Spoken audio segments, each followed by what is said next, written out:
Ang hindi marunong lumingon sa pinanggalingan, mahuhuli sa Czech Republic. Sikat yung kasabihan niyan, bata pa lang tayo, di ba? Ang hindi lumingon sa pinanggalingan ay Stiff neck daw. mahuhuli sa Czech Republic.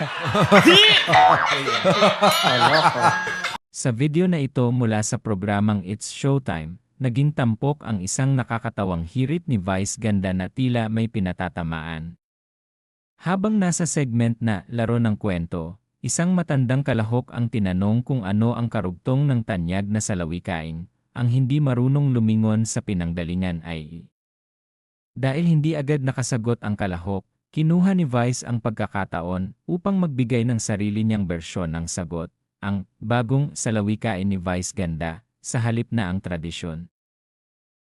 Tradisyonal na kasagutan na hindi makakarating sa paroroonan, pabirong sinabi ni Vice Ganda na, ang hindi marunong lumingon sa pinanggalingan ay mahuhuli sa Czech Republic.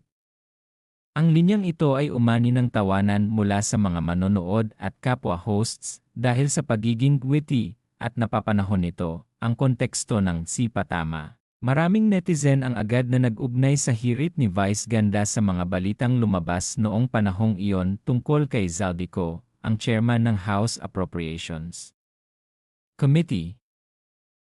Ayon sa mga ulat at kumalat na video sa social media, namataan at nahuli umano sa video ang mambabatas habang nasa Czech Republic kasama ang iba pang opisyal sa gitna ng mga isyong kinakaharap ng bansa. Ginamit ni Vice ang tanyag na salawikain ni Jose Rizal upang magbigay ng banat sa mga taong tila nakakalimot, lumingon sa kanilang pinagmulan o sa kanilang mga tungkulin habang nagpapakasasa sa ibang bansa. Bagamat idinaan sa biro, malinaw na ang kanyang Czech Republic punchline ay isang matalinong paraan ng pagpuna sa mga isyong panlipunan at politika gamit ang komedya.